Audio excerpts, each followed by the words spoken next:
Welcome to Adults Only Comedy Berlin. Today we have Jules Oakes. Hey, great to be here. Great to have you.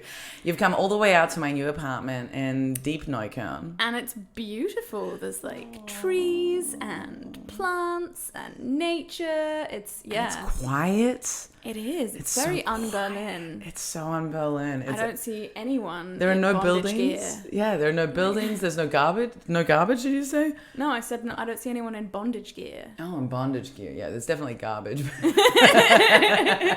But bondage gear, no. Although Deo Katunga came over and he replaced the electricity cable for my fridge. I had no fridge for a few days because I got it and I left it for 24 hours to stand, and then I went to plug it in and it was like, oh, that's very broken. This cable was like completely almost chopped. And I got a little bit paranoid. I'm like, maybe that my asshole ex-housemates cut it. But then I was like, Anna, no. I'm sure it just accidentally happened. But anyway, Deo came over, and when we went for a walk to Bauhaus to get the replacement cable, he was like, oh, there was a zu verschenken box, like a giveaway box, and he found this little like rabbit figurine that was dressed in bondage.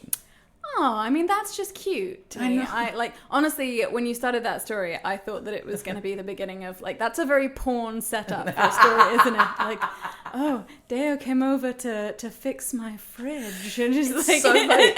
He told me the night before he came around, he told me that he did a bit saying how it sort of doesn't matter what you say when you say you're going to do something with the sex that you're interested in, you know, it sounds like a metaphor for sex, or, you know, it's like, oh yeah, I'm gonna go fix her fridge. Like, of course it sounds like sex.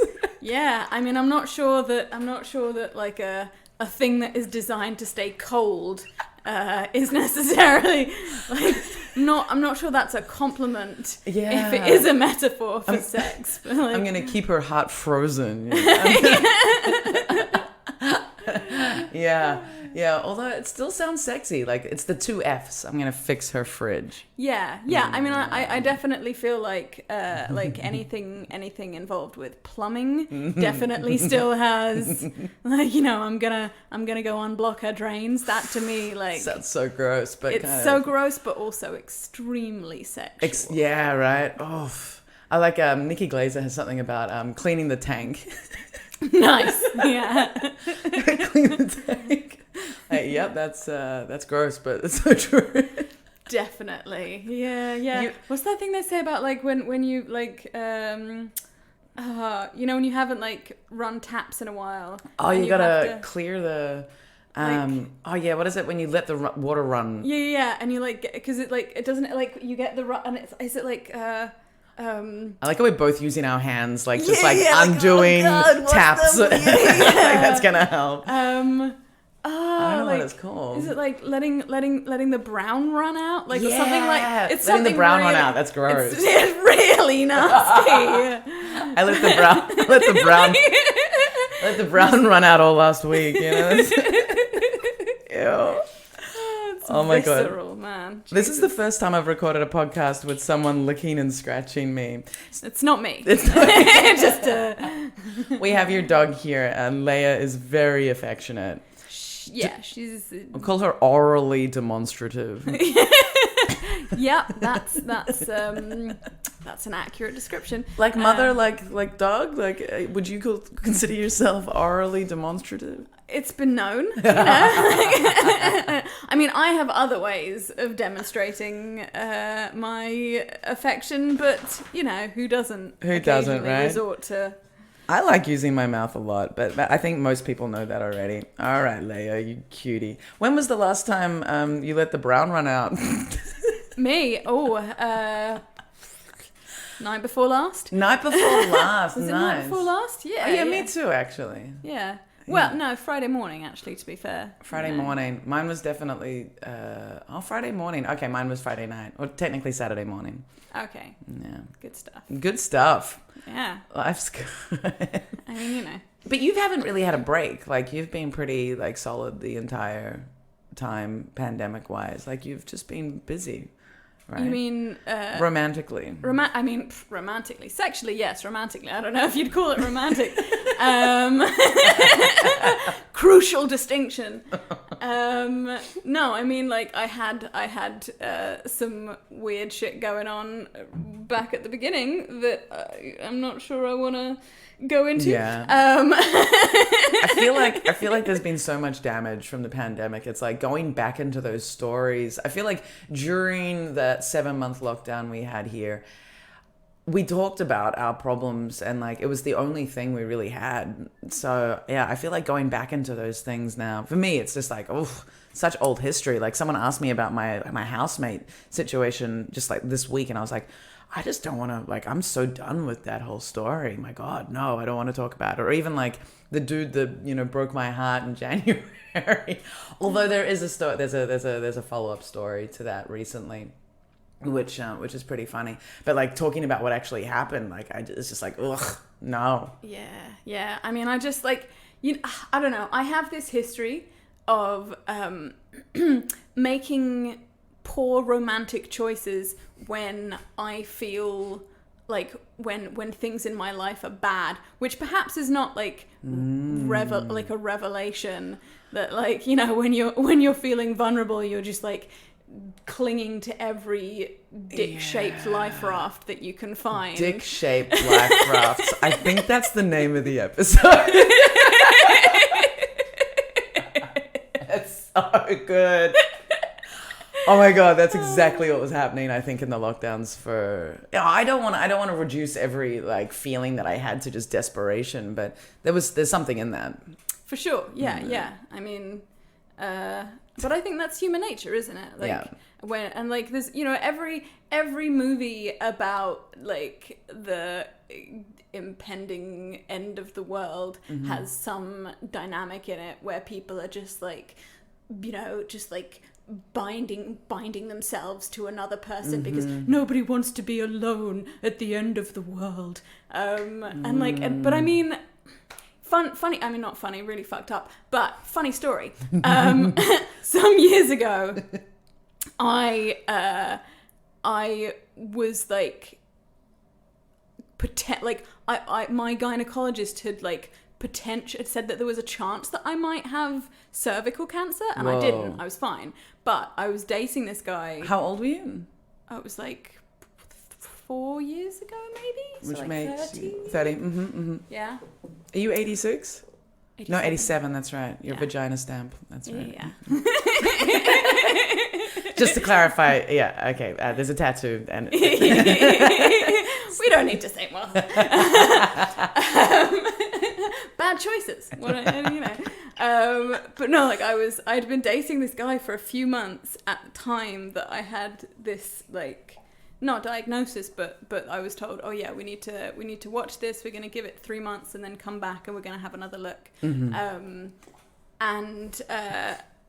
But you know what it's like when someone's like, you might have cancer, and you're just like, oh, I've got cancer. Like, totally. I had a thing in my breast when I was like 28, and dude, that was like a dark week when they said that. Then I had the biopsy, and the biopsy was the most like, it wasn't that bad. Like, people go through horrible stuff, but it was like I could see in this medical like screen of weird layers, you know, like a deep you know, ultrasound thing, and I could see the needle going into my breast in this like weird fucking digital, you know, matrixy looking screen, and I could see them then pulling out this thing, and the feeling of having this thing, it was just like, I'm getting cold shivers, remember? And I was, you know, watching this thing, and then, like, you know, got dressed and walked outside, and I was a mess. I was just crying. Like, my husband at the time, it disturbed me so deeply.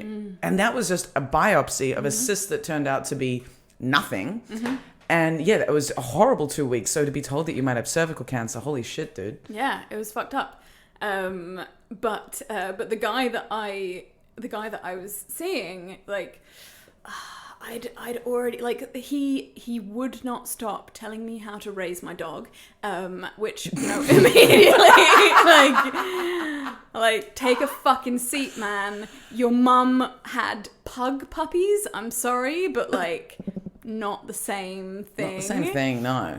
And like, and he kept talking about the fact that his mum had bred pugs, as if like breeding pedigree pugs is the same thing as getting a street dog from Spain. And Maybe like, that's why Leia likes me so much, because she's Spanish. you have an affinity for the Spanish? Oh, dude, yes. Okay.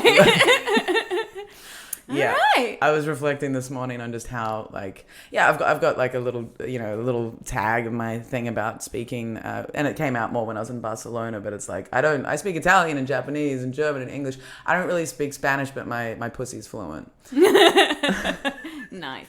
Okay. So maybe that's why Leia. But anyway, this guy was dog splaining you. He was seriously like just constant dog splaining, and he was a sweet guy. But I've actually since had conversations with other people who, it turns out, also knew him. And when I've been like, oh yeah, he was a bit full on with like the mansplaining. Mm-hmm. And these people just be like, oh my God, Jesus, yes. Oh, such a fucking mansplain. I'm like, oh, okay. I wasn't just being it's so validating, but it's shitty that we have to hear other people to believe it. But yes, oh my God. Mm-hmm. Sure.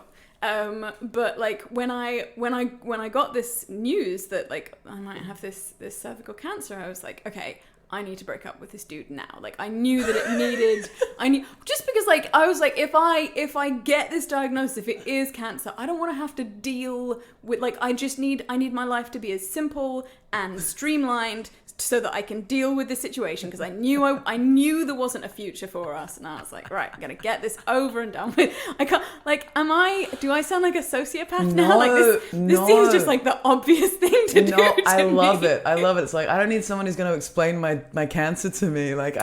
But also on top of that, no, this is how I feel every month, and I'm very, and this is okay. We talked a little bit about sort of reproductive health in the last weeks. If we talk about that, maybe we don't, but with every month, whenever I am waiting for my period, that is exactly the time when I get pure clarity on whether or not I should keep fucking whoever I'm fucking. Because if I'm pregnant with that guy's baby. Yeah, it really brings things into focus, right? Massively. If I like a guy and I think maybe, but if it's that, and pretty much like on a monthly basis, that's how I check in with, how I feel about my lovers. That's amazing. That's fantastic. But yeah, so I went to meet with him to like have the talk, and I said, I've got this news, and I feel like I need to just be, on my own and able to just like think clearly and blah, blah, blah. Mm-hmm. And his response was, but do you really want to be going through this alone? And I was like, that's a selling point for it's like, well, I could be the person that means you don't die alone. Like, and it's just like, I was like, dude, I'm not going to be on my own. I've got a very good network of friends who will support me through this. And won't say shit like, do you really want to be alone? Like, but also that's a hilarious reflection on his awareness of his value as well. Like all he was right then, what he was selling himself as was just like a fucking, blow up companion. Like it was just like, I can just be that, like that, if anything, that says a lot about him. Oh, for and sure. Not being but like no awareness of like, I'm choosing to not be with you in these moments. Yeah, right. And and the whole thing, I was just, sometimes when you break up with someone, occasionally they will be so sweet and mature and kind and understanding about it that you walk away from it like, shit, did I make a mistake? Yes. And then most of the time you break up with someone and you walk away from it like, well, that seals that. Like, no question about whether that was the right decision to make. Like, as like, things are smashing in the background as you walk off. Just walking away from the car and explosions. Like, yeah, got out just in time. Seriously though. Oh my God. Yeah. But then even sometimes the really, like I ended a very short thing recently, and the way like the reasons why I was ending it were just like, he has a lot of anxiety, and that's fine. You can have anxiety, but he was kind of making it my problem. So it's like, when are we going to meet up next? I need like to know when, because otherwise I'm going to, feel anxious, and I don't want to text message. Like all of a sudden it's like, where was the last time I said something in this interaction? You know what I mean? And so I said to him, look, I really like, I appreciate your honesty, but, I can't do anything romantic or sexual with you anymore. And he was like, would you mind telling me why? And I was like, I did it in the most, I think I did it in a very diplomatic way, but it was just, because the anxiety that I saw from you triggered my experiences, and I can't be with that.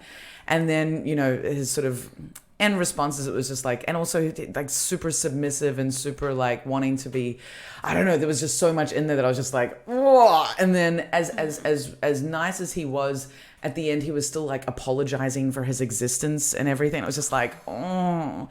So it was sweet and understanding, but at the same time, again, it was one of those ones where it was like completely validating exactly why, but just not in an aggressive, no, just in like this person needs to go into therapy, and like, this is not a person who should currently be working on relationships. They should be working on themselves. Yeah.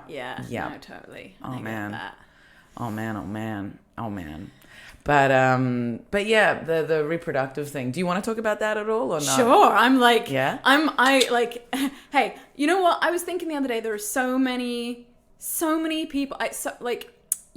Would you understand what I meant if I said evangelical parents? I know. Like, what do you mean by that? Like the kind of, or evangelizing parents, let's say. Like the parents who are just like, oh, parenthood's the best thing in the world. Oh my God. Oh, your life doesn't have meaning until you've pushed something out of your vagina. Those people. Yeah. It's like those people who have no dreams for themselves. Right. And the purpose of my life is to have children, and the purpose of their lives will be to have more children, and then the purpose of their lives, and it's just like, are we just a fucking like production line of meat? Like, what's the we're just find something more? Yeah, what's that great? We're just parasites. Like, that's what you are. Yeah. And so no, I'm totally, I mean, the ease with which I have been talking about my sterilization plans. And I love that. My sterilization plans. And it's so funny. Like your response was perfect, to be clear. Anna high-fived me. And said, oh, congratulations. And there wasn't even any like pause. It was just like, oh, congratulations. Followed very quickly by, not that I think you shouldn't be a mother. Which, spoiler alert, I shouldn't. But like, yeah, I've had mixed responses. A colleague of mine, I mean, she's a colleague and a friend. And she and I have had many conversations about my feelings on procreation for myself. Like she's had 2 children, and I'm very happy for her, and that's wonderful. Love that journey for her, but it's not for me. But when I said to her, I was just like, oh, I'm making plans to get sterilized, and she went, oh, congratulations. And I was like, yes! Why the upwards inflection? Like, did you hear? This was in a text message, so there was a literal question mark. Oh, mate. I was just like, interpreting. Yeah, perfect interpretation. Wow, she chose to go with the question mark. Not like what brought, like, congratulations, or I don't know. Anyway, she can do that. That's fine. Yep. Yeah. But I think I just, I feel like the way that people react when you tell them that, like, if you were to tell someone, oh, I'm pregnant, no one goes, congratulations. I mean, except potentially me. Or me. Yeah. It's like, here's a space if you're not okay with it. Like, maybe, you know, who knows where it all happened, like Texas. Who know, like, do you know what I mean? Like, it's exactly, maybe it's not a thing to get, like, it's a medical condition. Exactly. I mean, I used to have a bit about that where I was, you know, like the punchline being that, you know, when someone tells me that they're pregnant, I'm like, oh, and how do you feel about that? Like, because like as if it is a good thing for, and I think the assumption is that if it's not a good thing for you, you're not going to talk about it. But why the fuck not? What? Why the fuck should you be forced to keep like a difficult, like a traumatizing medical situation to yourself if you are someone who feels relief through sharing your experiences? Everybody feels relief through sharing, and we should all be encouraged to talk about all of our, like, you know, it's not about trauma dumping, but it's about talking it through. Like, if, you know, Jesus, that's the only way. Like, there's lots of ways of processing things, but the most we're pack animals. We need community, and we need to share what's going on for us in order to, like, if you hide things, they just fester, and that they take power from you, and blah blah blah. Completely. Oh man, yeah. Pregnancy is Oh, there's so much in the topic. Yeah. Right. My brain's swarming. Like, I've got my best friend's pregnant. She's giving birth in like 2 months. She's, I think, 7 weeks away. I'm her emergency birthing partner. If her partner isn't able to be there for some reason. He's going to be in Spain a little bit longer than she is. She'll be back in Berlin, and in that period she could go into labor. So I'm the emergency, and I'm really happy. Like, I love that. Like, I'm not hoping that Tommy can't be there, but like, I'd be really happy to be. I would love to be there. I would love them to be able to have two people there, and me to be one of them. I think you're more comfortable with the whole baby thing than I am. Oh yeah, like, I would like to be a mum. I'm really at a point though where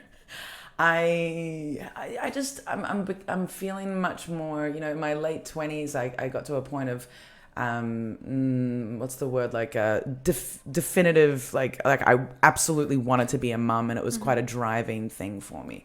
And now I've, you know, loosened, and I'm feeling much more okay with this idea, and I really sit with it of like, I'm the one thing I'm like positive about is that I will not create a bad dad. Like, I will not do that. If I fall pregnant with a dude who I think is a piece of shit, or who really shouldn't be a father, that's for me the reason to abort a child. That's the reason.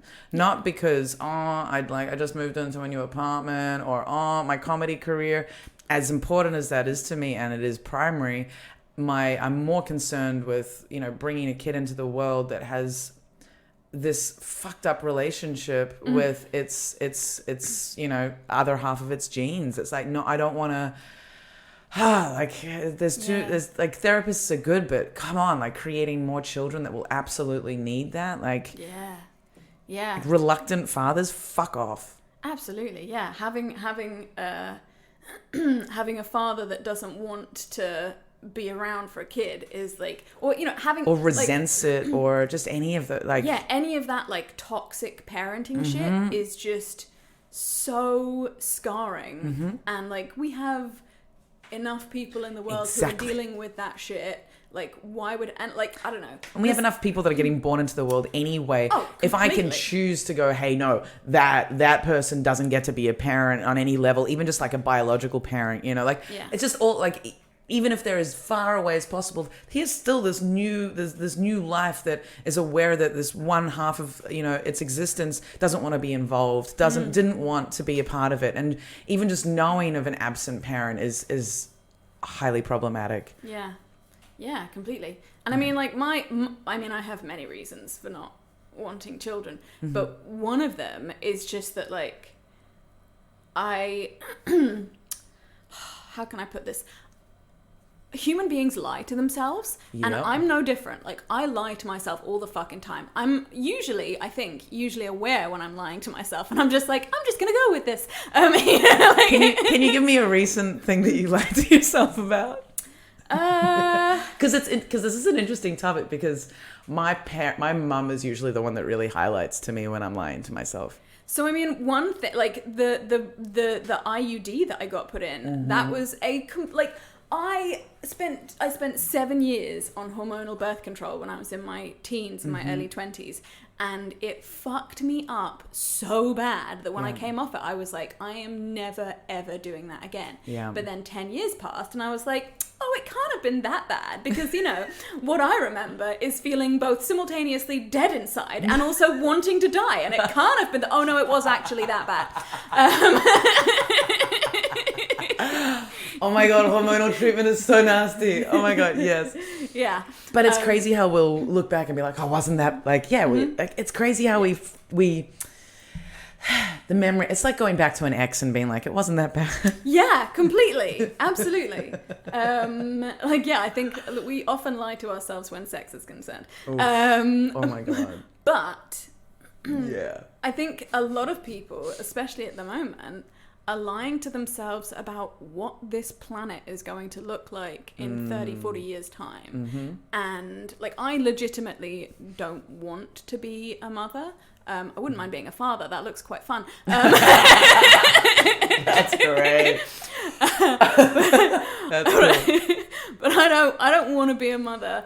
But even setting that aside, I just feel like I wouldn't want to bring a person into this world with a fairly strong sense of what things are going to look like by the time that child is my age, and them coming to me and being like, yo, mum, why did you do this to me? Like, half the planet is, or half the world that was previously habited, is that the inhabited? Half the world that was previously inhabited is now underwater, and summers reach 60 degrees, and oh, everyone's dying, everyone's on fire, it's all a catastrophe. Like, I don't know, but okay, yes, I hear you. At the same time, life is life, and like to have the opportunity to experience life and joy and all these things, like, yes, I feel like every generation, and there's no doubt that where we're moving to in the next 40 years is going to be catastrophic, right? But there is also, I'm not suggesting that we're all going to be like orbiting around the world in little like Elon Musk's capsules. God, I hope not. Or like Star Trek style, just yeah. Or there's some like great Doctor Who episodes of like just being stuck in the center of the earth in traffic, like just living on a space bus or something. Wow, I just referenced Doctor Who. But the thing is, every generation, it's always been like, holy fuck, we're bringing children into this. Like the world wars, the medieval times, it's all just about like survival. Like the fucking the Egyptians building the pit like slaves. Like there's been so many fucked up situations in human existence. It's like, you know what? This is like, there are so many nice things about our existence right now. Like progress in human rights and animal rights. If we care. Like we've got technology to, if the world is burning, there's very likely to be some very quick, like, all right, drilling to the, who knows, but there'll be weird solutions. Humanity will persist. Death will continue. Violence will thrive. But sure, and like, to be clear, if a person wants children, I don't think that all those things are a reason to forego. But for me, as someone who, like, I have never felt a maternal urge in my life other than for animals. A dog, yeah, okay. Like animals, yes, like 100%. But like, you put a baby in my arms, and I'm like, I look like I'm holding a sack of potatoes. It's just. Have you had lots of exposure to babies? Before I moved out here, my friendship group mostly consisted of people who were 5-6 years older than me, and lots of babies happened in like 5 or so years before I moved out here. Okay, so lots of friends with babies. Yeah. Oh, absolutely. And like, and it's no, like only my friends are having babies now. All my friends are like, or just like fucking crazy. Like not only like I've had 2 friends. Basically all my friendship group is now just starting to have babies in the last few years. Okay. Yeah. Yeah. No, I mean, I've been around them and then like, it's not that I dislike children. Well, I mean, who likes children? Honestly, like when they're not yours or you don't have a connection to them, most people find them just fucking annoying. You know what though? I think I dislike children less since moving to Berlin because I think that Berlin children are, on balance, there are some outliers, don't get me wrong, but on balance I think they're less obnoxious certainly than, and this is not my friends' children, like, you know, my, like when they're like a lot of my I mean, honestly, one of my friends, her son would be like, I don't know what, 13 now, and I remember when he was really little and I used to go around to her house, and he's very theatrical. He's a very sweet little boy, super theatrical, and he I can remember going around one time and he was like, I'm doing a play, can I rehearse my play for you? Oh, wow. And he was the cutest kid, and I just, kids can be adorable, and I get it. And on one occasion I actually I went over there on Christmas Eve and I wrote the letter from Santa? Father, from Santa Claus for him, and you know, like doing like there are fun ways to interact with children. I'm not disputing that. But I mean, you've met English people. What do you think they start off like to turn into that? Like, you know wow. You know what I find interesting, because I had very little experience with children. I felt like I wanted to be a mum from around when I left my ex-husband. That was the time when I was really analyzing it, because he wasn't sure if he wanted kids. And I was like, biologically, I was like, do I want them? And that was when I realized he would be a terrible father. And that was when I realized, oh, I do want to have them. But I'd had almost no exposure. My brother, he had 2 kids before I left Australia. And so I got some experience, like, some contact with babies, but they weren't really speaking. And then in Berlin, after 3 years, I decided, let's see if I'm any good with kids. And that's when I got the job at the kindergarten. Right. Because massive maternal, like I would see kids on the street and like want to interact, but I was like, am I any good with, setting boundaries, interacting? Am I empathetic enough? I had no idea. And so working with the kids in the kindergarten, I love hanging out with kids, and I think they're so funny. Like, I'm just laughing at kids all the time. Like, they're just little retards. They're so funny, but also very smart and insightful and just so honest. And yeah, I love kids, but I've only ever interacted with them. Like, my experience with kids is always in German. So I think when they don't speak your mother tongue, they seem less obnoxious. You know what? I have such a good story about this, right? Where I live, there's like a little park nearby that I always go and walk Leia, and there's a group of girls who are probably about 7 or 8 who are always playing. They like live around the outside of this park, and they're always going and playing in it. And they are so sweet, like lovely, lovely little girls. I mean, I always feel so stupid when I'm around German children, because they're like, they can speak better German than you. Not just German. These kids, they speak German, they speak Turkish, they speak Bulgarian. They are so fucking smart. And then the other day I went out there and one of them was like, I learned English colours today. And I was just like, the cynical bitch in me wants to be like, yeah, I get it, you're smarter than me, fuck off. But at the same time, it's just like, wow, this child who knows that I'm English learnt a thing and is trying to like connect with me on something that like, she realizes she has already identified that that's something that you can share with her. And it's so lovely. That's cool. And I'm sure there are English kids who would do that if any English child could speak a second language. Totally. But like, it's, I don't know. Yeah, I think that multiculturalism that comes with a city like Berlin does, you end up with these children who are just more exposed to other cultures and more well-rounded as people, even by like age 7. But on the flip side, there's a little boy who plays in that park, who just hounds Leia, even when and I know my German's not great, but like, he hounds her, and I've told him, you're scaring her, please don't approach her like that. If she moves away, stop moving. And the kid, like, have you ever met a little boy and been like, someone's not teaching him about consent, I wonder how that's gonna pan out. Oh my God, yes.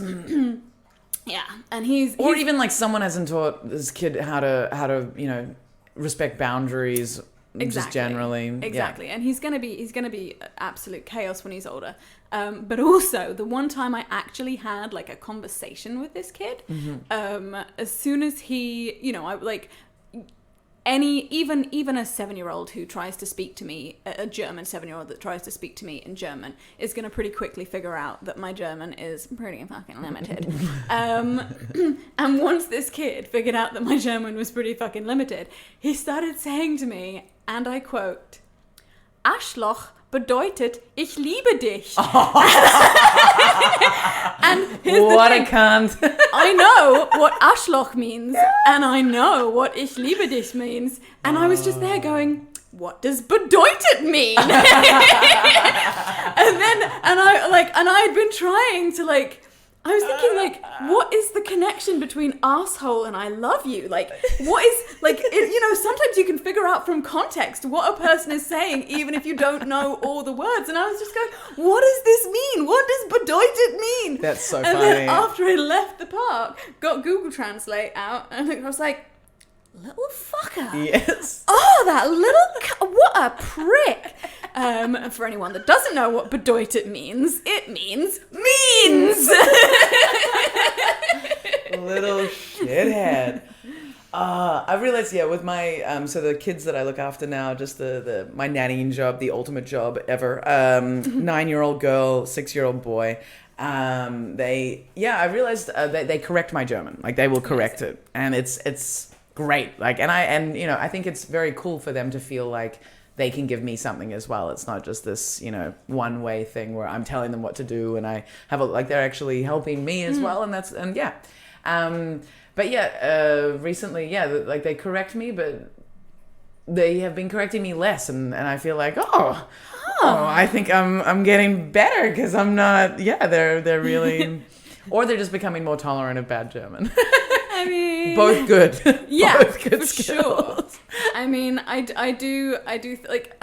I heard years ago. I heard someone say something about like English is the language that is best understood when spoken poorly, or like best, like people are most, not racists obviously, but like you know, reasonable people are most likely to be able to go, okay, I like, because English is not a particularly complicated language, and you know, like it's. Yeah, I've got some theories around it as well. Like, I think English is, language is a colonizing tool, right? And sure. In terms of cultural supremacy, like English-speaking nations have dominated, and it's interesting in terms of colonization. The more tolerant you can be, the more successfully you'll colonize. And so that's why I think English is so forgiving. And, you know, of course, there's racists and there's people that are intolerant. And it blows my mind when, you know, you're hanging around like a French person or a German that just can't, like, you can see the pain that they're experiencing as you butcher their language, as opposed to appreciating the fact that, hey, I just put a sentence together. I'm sorry I mispronounced one fucking syllable, you French cunt. Like, it's insane how intolerant people can be. And it's just like you're doing yourself a disservice. But you know, the level of tolerance we have for people speaking English, it's just like, dude, I don't even wince anymore at the, you know, I'll only correct someone if what they've said could be completely misunderstood as something else. Sure, yeah. Only then. Right, yeah. I mean, like, language is a tool for communicating, and frankly, if you are, like, obviously, if you're fucking taking your C1 test, you need to be spot on. But in like human interaction, if someone is genuinely trying to be understood in a language that you understand, and you can figure out what they're saying. I think like that stubbornness and that like I'm gonna pretend that I don't know what you're saying because like you like conjugated something incorrect. Like why would you not want to facilitate understanding? Yeah, exactly. It's insane. But yeah, kids, I was thinking going back to the kids thing. Yeah. But I don't know where is there anything on that topic that you wanted to go back on with the children Jesus. thing? I mean, I don't know. I think it's all like, because it's all been quite it's been such a whirlwind for me. Like I had this IUD put in thinking like, oh, it's not going to be that bad. And it was one of the most traumatic experiences of my life. And I've had a lumbar puncture. It was worse than that. I've had a liver biopsy without any sedation. What? And it was, yeah. Oh, I mean, both in Germany. And you know how Germany feels about painkillers. Like they actually had to do, when they did my liver biopsy, they had to do 3, like... Not all good. Not all good. Leia, off my bed, you little... Someone hasn't been taught any boundaries. So liver biopsy, no sedation, no painkillers. They give you a local anesthetic, but like the local anesthetic itself is in a needle like 10 inches long because they just go through one layer of viscera at a time, just like injecting a little bit of local anesthetic, and you feel the needle puncture the membrane around your liver, and it's the most it's so fucking horrible. And then they took the first chunk with the biopsy needle, and it was I was weeping. It hurt so much, like anesthetic my ass. It was fucking excruciating. And like you know when you get like a dental anesthetic, they like leave it a few minutes and then they come back and they like poke you and they're like, can you feel that? But you can't poke someone's liver and be like, can you feel that? And so they did the first one and they dropped a little bit of liver in a cup. And the doctor holds it up and she's like, yes, this is not enough. We will have to go back in again. And I just started sobbing, like just bawling my eyes out. And this horrible. This German doctor goes, okay, would you like a sedative? And I was like, yes, I'd like a fucking sedative. Oh my God, the bed manner is just disgusting. Oh, horrendous. But also the lack of awareness. Because when I said yes, he went, do you realize that if we give you the sedative, you are not going to remember what happened? So I was like, why would I want to remember this? You're stabbing me in the liver, you dickhead. That is hilarious. Are you aware that you weren't, like, what memory are you saving here? Like, frame that, like, maybe it's an English thing, but at the same time, it's like, what the... For sure, like, I mean... Yeah, Jesus. it was. But anyway, having this IUD put in. So the IUD is like a metal thing that sticks in your uterus. It's the plastic one. The metal one is non-hormonal, but I went for the hormonal one. What? Do you think that maybe the metal one would have been a better idea? No, because I get really bad cramps, and the metal one, like with a lot of birth control drugs, they're like, this may make blah blah blah worse. Whereas with the metal one, they're like, this will make your cramps worse. So I was just like, no, fuck that shit. But yeah, like, it took her like 6 tries to get it in, so that's 6 times of cranking my cervix open and pushing it in, and then like doing the ultrasound and being like, no, I'm not happy with the placement. I love your German medical voice. It's so good. I'm not happy with the placement. They're just so chill about it, and every time I'm in these kinds of situations, I'm shaking in pain, like completely blood gone from my face, on the verge of passing out, and doctors are just like, well, we try again. Oh my God. But yeah, you know, like in the first few days that I had it in, I thought that my uterus had been ruptured because it was so painful. I couldn't move. It was horrendous. Oh my God, that's but horrible. I was like, no, I'm just going to stick with it and see if it calms down. And there was like a few months where it was still really painful, but it like I don't know whether it was that, like, I don't know if it's that it wasn't affecting me psychologically or if I just hadn't noticed that it wasn't affecting me psychologically. But it's been like this slow realization that like, oh yeah, no, this is fucking me up.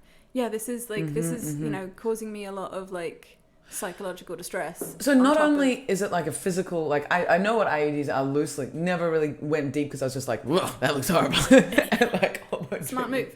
Yeah. But the so it's hormones that it's just like there's like a set packet of like hormone in there that just releases constantly, or yeah, what? it's a synthetic progesterone. Okay. And it's just, yeah, it's like tiny. And this is the thing, because it's such a tiny dose. Yeah. I had sort of convinced myself, like the last time I used hormonal birth control, it was the injection, which is awful because they give you, it's like once every 12 weeks. So they inject you with enough of this drug that it, like, even after 12 weeks, it's as it's like seeping out of your body, there's still enough to stop you from getting pregnant. And I was like, okay, that's a really fucking stupid way of doing birth control. Yeah.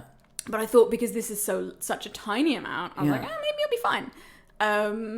But no, like, I don't know. Maybe I'm someone who responds, maybe I'm really sensitive to that. But, you know, it's been like headaches, constant cramps, nausea. Like, half the time I'll be ravenously hungry and half the time I won't be able to even look at food.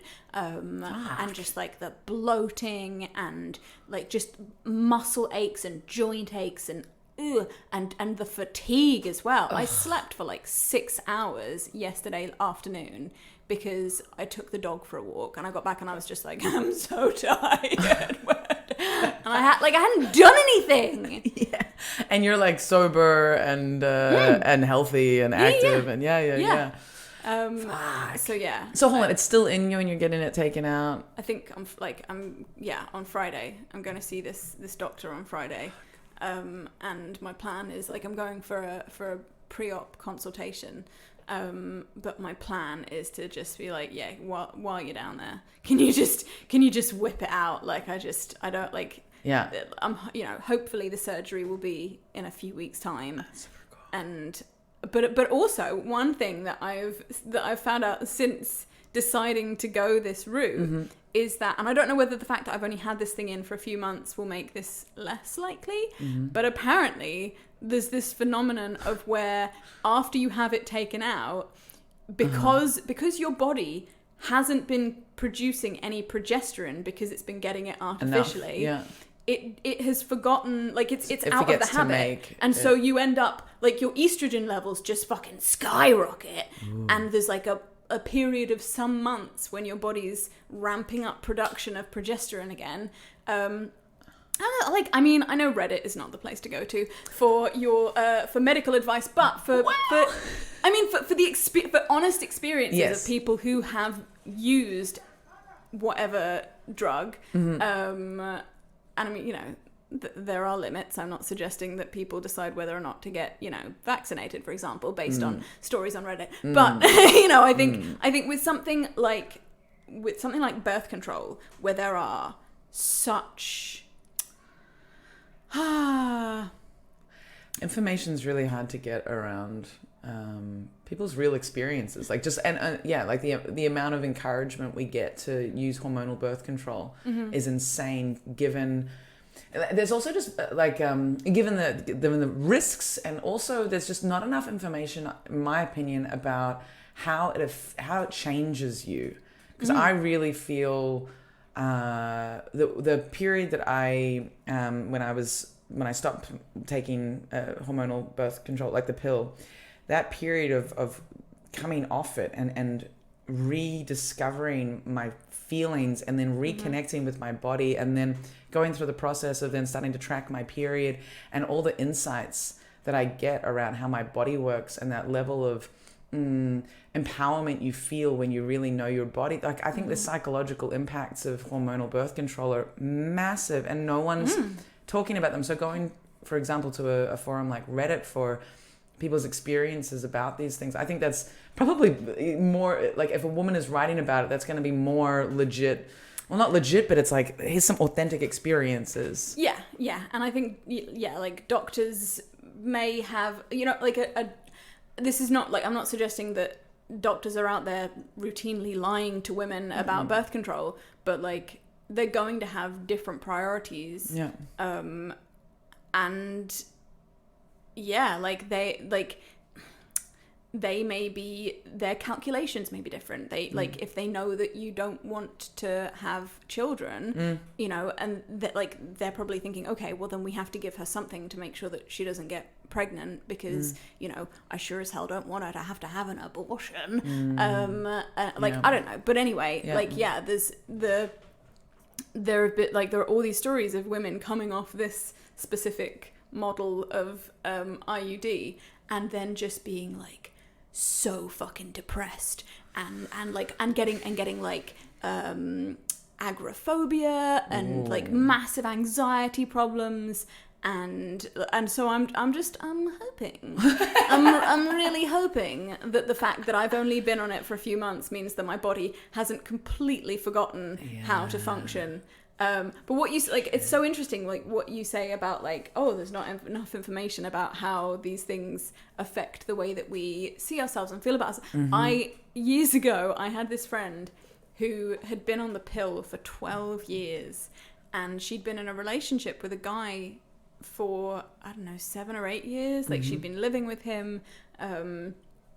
Like, she was ostensibly happy. I mean, this is the thing, like, I'm not sure how happy, if you're on a drug that is numbing you, like, it's hard to really know how happy. But anyway, and even information regarding like the idea that it numbs you, or that there is some like wrapping of you, you're somehow like this, somehow I feel like hormonal treatment is really, if you're changing your hormones, you're changing who you are.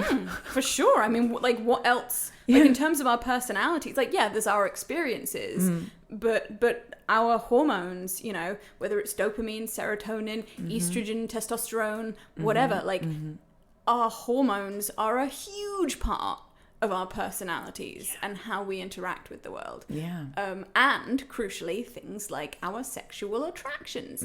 So my friend comes off the pill because she's like, oh, I've been on this shit for such a long time. Blah, blah, blah. Comes off it, immediately she's like, oh God, I am not attracted to this man in the slightest.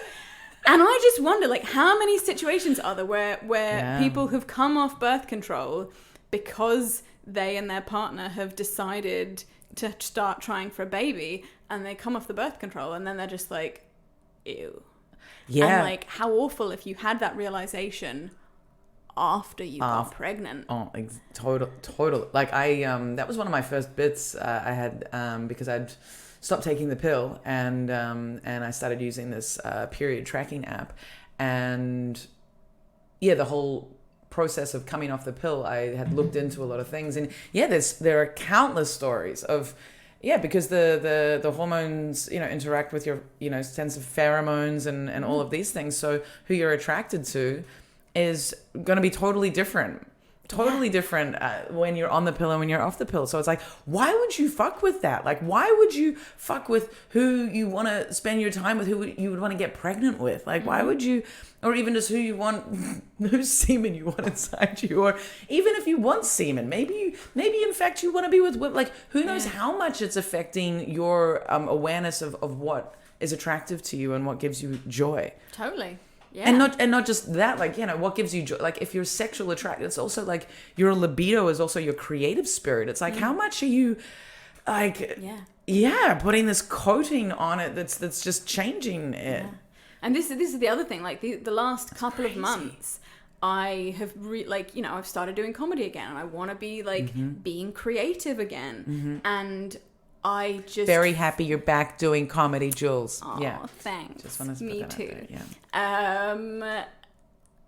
But I like, and thankfully I wrote some new material while things were still locked down and before I got this thing put in me, because right now I'm just like, I just feel like I'm a creative void, and it's horrible, and like, I don't know, like there's nothing worth feeling like that.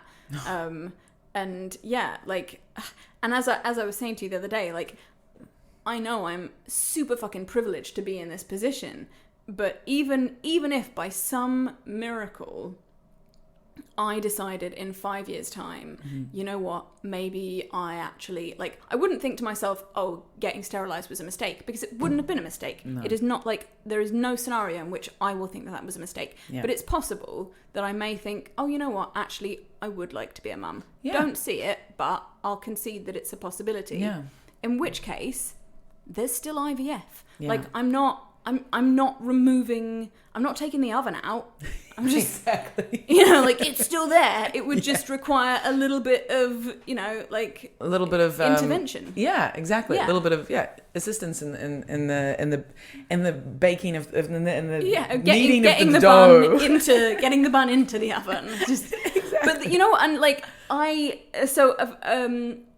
friend of mine has used IVF. Like, like people say, oh, IVF only has like a 25% success rate. And everyone's always talking about how IVF has this really bad success rate. But what no one ever mentions is the fact that the vast majority of people who are using IVF have been fucking for fuck knows how long and haven't been getting pregnant through the conventional means. Like, there's a reason that people turn to IVF. That's why IVF only has a low success rate, because the people who use it, generally there will be some kind of condition that is causing, like, that is making it more difficult for them to get pregnant. My friend, who decided to use IVF because neither she nor her wife had any semen available, she has used it twice, and on both occasions she got pregnant first time. And the first time she was in her late 30s, the second time she was in her early 40s. Like, oh wow. I mean, think about it. Like, if IVF weren't more effective than just taking some D, would they charge so much money for it? Like, the selling point is that if taking a load has not worked for you, we may be able, be able to help you. Totally. Oh, it's always cool hearing about people getting pregnant at 40. Like, I just feel like, there's just, I do want to get pregnant, but fuck, like, really. Does it not, like, I mean, I know that I'm like. Yeah, so, go on. Yeah. Does it not make you feel a little bit ill, the thought of having this thing inside you that's, like, leaching off your nutrients? Leaching? It's me, like. It is me. Like, that thing is me, and, like, this other person, and it's growing. It's quite interesting. My best friend who's pregnant, she was talking to me about, I was at dinner with them, and we were talking about what happens after she's given birth. She's like, what happens to my belly after I give birth? And I'm like, it stays like that for a while, and then your uterus is an open wound, and you will be bleeding out. And okay, so I was talking like this because I'm like, duh, like, no, but like, it's not like she's dumb or anything, but just matter of fact. But I was just like, it's like an open wound. The hospital will give you like a pair of kind of like fishnet underwear that is just like basically a huge pad. I think you might be able to use a menstrual cup as well. Obviously no tampons, it's an open wound, blah, blah, blah. And as I was saying all of this, I wasn't looking at her. I looked over and she'd just gone completely pale, and she was like, I can't talk about this anymore. And in my head, I'm not good when it comes to, like, I know why. I was always like, I could have studied medicine. Like, I could have been a doctor. And then whenever I see someone else's wounds, I'm just like, boy. Nope. Like, I even had a kid the other day, like a friend of the kids that I look after.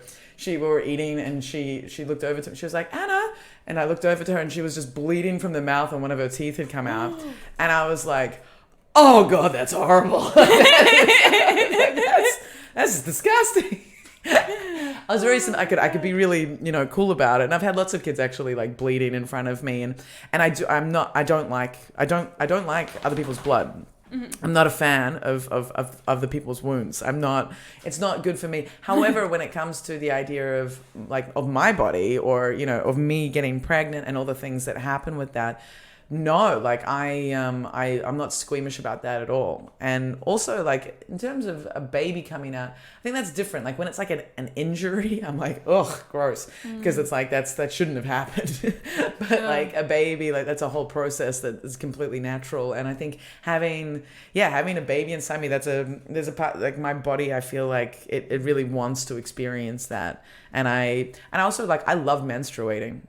Like, I love, you know... I mean, you know you'll have to forego that for 9 months if you have a baby. Bummer. But I'll like get all these other bonuses, you know? Yeah. Like feeling stuff inside me and having like nausea different... and water retention. Yeah. But also like, you know, boobs changing and feeling the change in my uterus of like something growing. And that's so cool. And then...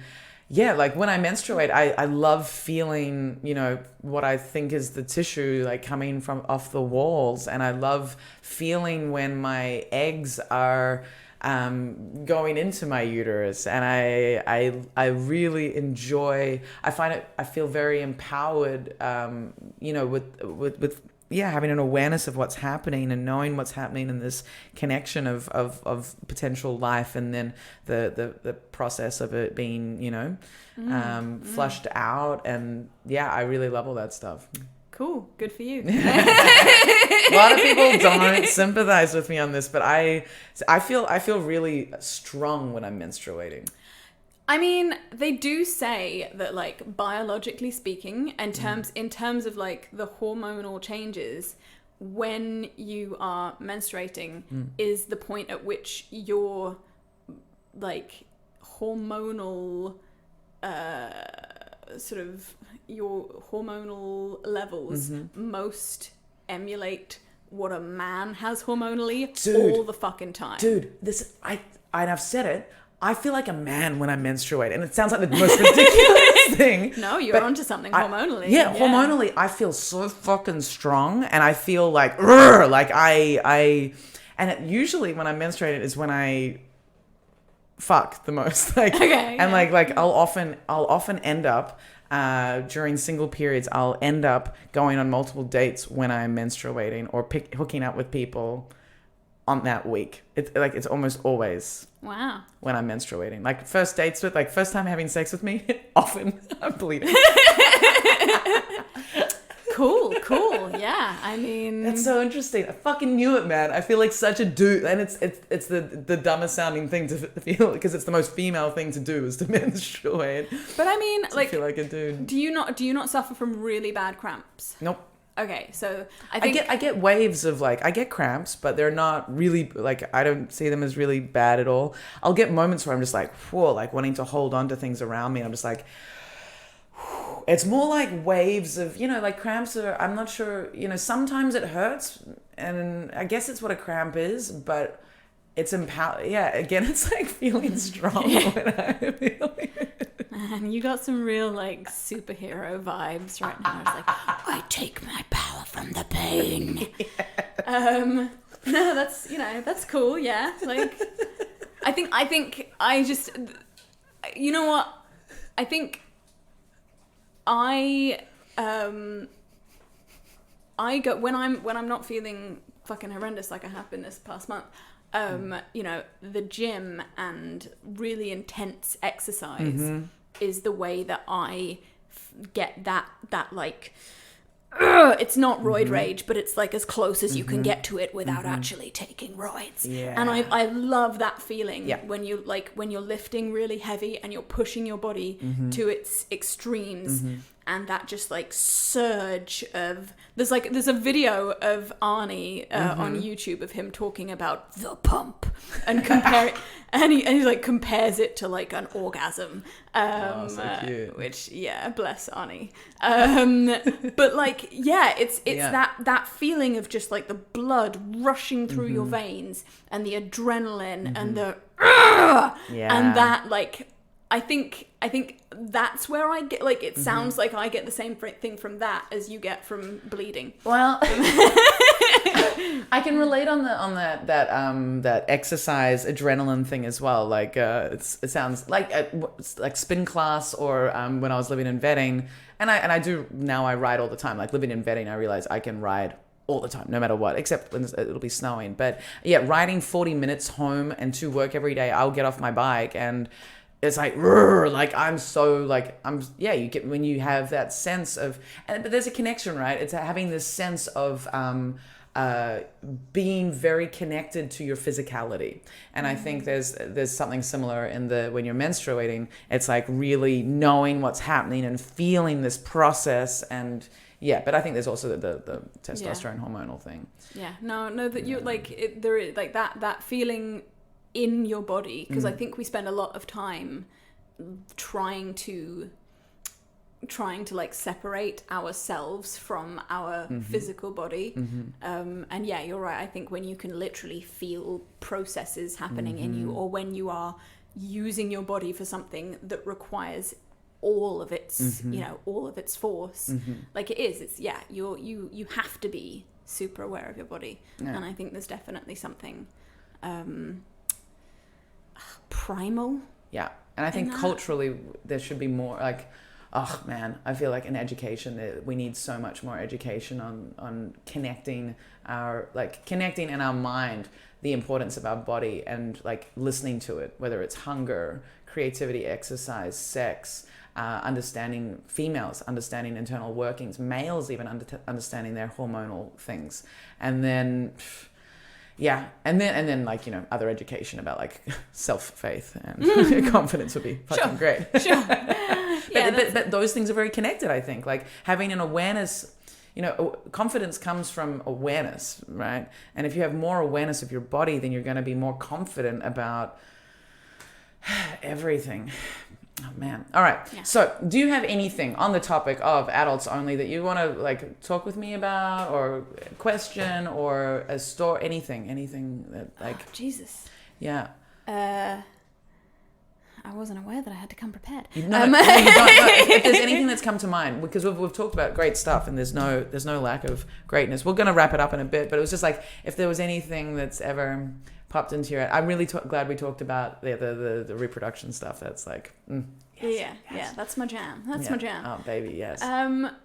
No, I mean, I don't think so. No. Like, I feel like I've spilt I feel like I've planted my flag in the hill of like sterilization and, just like, I tell you what, I tell you one thing. Yeah. I was raised Catholic, as you know. And are your parents both practicing Catholics, or? No, I mean, neither of them are anymore. My mum was Catholic, I think mostly because her mother was Catholic, and her mother was quite a formidable lady. And I feel like maybe my mum, just like felt like she had to. Yeah. That makes sense. But I mean, I don't want to say anything overly contentious here, but having like I have experienced a great deal of cruelty not from my mum, but a great deal of cruelty under the guise of good Catholicism, and I started trying to like deprogram my mum at quite a young age. Deprogram your mum? Yeah, nice. And no, I've done a really good job. I don't think she hasn't been to Catholic church in a long time, and I don't think she would consider herself a Catholic anymore. Okay. I mean, honestly, like the Catholic Church has also helped with that effort in recent years. Hasn't it just? Like it was definitely on my side. But yeah, no, my dad is like has no religious. I think when I was a kid, he used to say he was an agnostic because he thought that it would piss my mum off less. But like, honestly, I just remember as a kid got out of bed on a Sunday morning at like 7 a.m. To go to fucking Catholic mass. And by the time we were like dressed and being taken out the door, my dad would be in his boxers sitting on the sofa eating cereal and watching the news, and I'd be just like, that looks like way more fun. Totally. What the fuck? But no, like I went to Catholic school and went to like Catholic like at church we would go to like the Sunday school things. Yeah. And it's just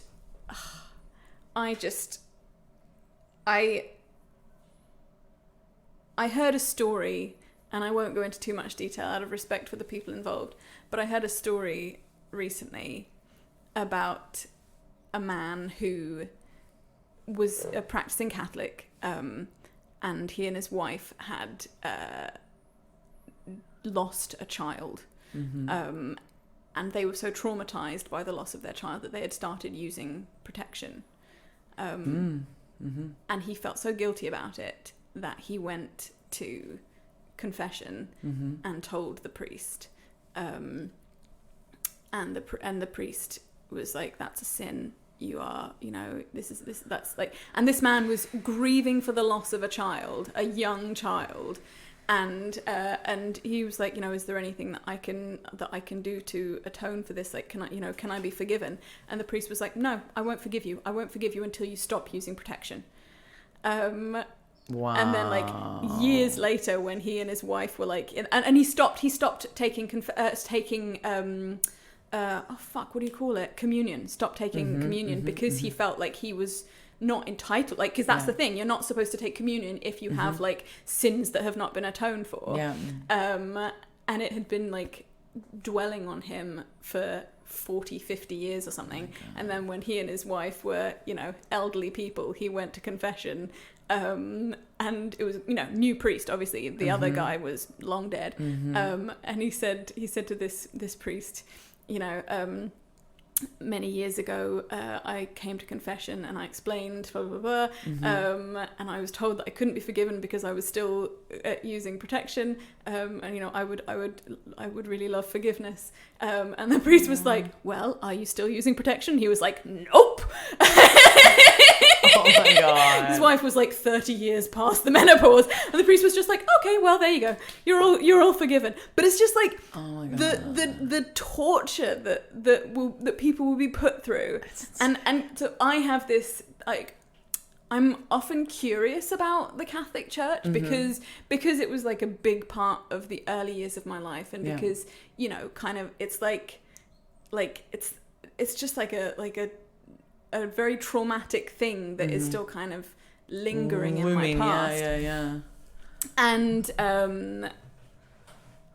I went online and did some research to find out, not because it makes any fucking difference to me, but purely out of curiosity, where the Catholic Church stands on sterilisation. I looked into where it stands on vasectomies, because that's something that I feel very strongly about. Every man that says he doesn't want to have kids, go and get a fucking vasectomy, you cunt. Like, sure. What are you doing? What are you doing? Why are you making this women's problem? Yeah. You don't want kids. It's so easy. Fix it. And it's reversible too. Yeah. It's so easy to reverse. It's cheaper, easier, more successfully reversible than what I'm going to do. And you go into a doctor's office and it takes 20 minutes. You don't even have to go to a hospital. You go to a doctor's office. They can do it in a doctor's room. Yeah. I have to go to a fucking hospital and get a general anaesthetic, which, also is not the worst thing. It's kind of fun. Free drugs. Yeah. I mean, they're not free, but but yeah, I looked into it, and it was just like all this fucking bullshit about like, oh, you are impeding God's plan, and also the whole thing about like, oh, in the process of IVF, many embryos are made, most of which are destroyed in the process, and blah blah blah. And like, just the thought that there would be a couple out there. And look, here's the thing, I'm all for adoption. I think that adopt, but it's not an easy process at all. It's not. Really and I hard. think people who are like, oh, you should just adopt, clearly have never met someone who's been through that process or tried to go through that process. Like, you need such resources and emotional resilience. It's really hard. Absolutely. but to think that there might be like couples out there, Catholics but good people nonetheless, who like desperately want to have a child and feel like they have to choose between having like fulfilling their dreams of being parents and doing something that the Catholic Church will basically deem will on the one hand deem an unforgivable act, but at the same time be like, oh, don't forget to bring your child to his communion, don't forget to get him confirmed and blah blah blah. We will welcome the product of your evil sin into the it's like such a fucking it's horrible.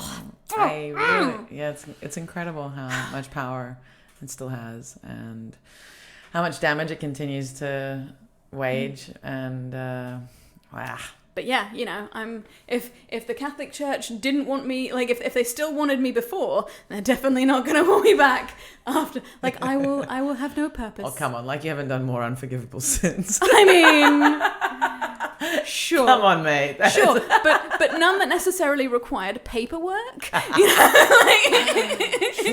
True. Oh my god. Yeah, I went to a Catholic school as well, but I went in there as an atheist, and then I left as an agnostic.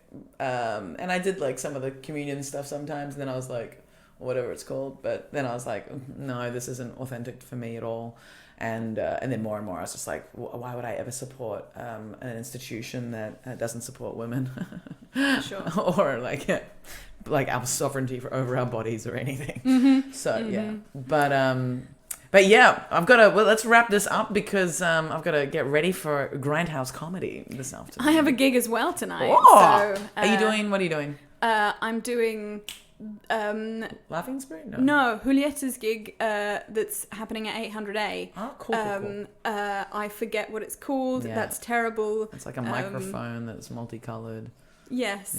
I don't know what it's called either. Oh, I think it's quirky comedy. Okay. Maybe. Cute. Oh God, I'm so terrible. You're really good at self-promotion, Jules. I'm the worst. I'm actually really funny, but nobody knows because you're really funny. Great comedian. Do you have anything you want to plug? Do you have anything Instagram or Facebook? I mean, as we discussed earlier, I am so shit at the socials, but I mean I do occasionally post or like.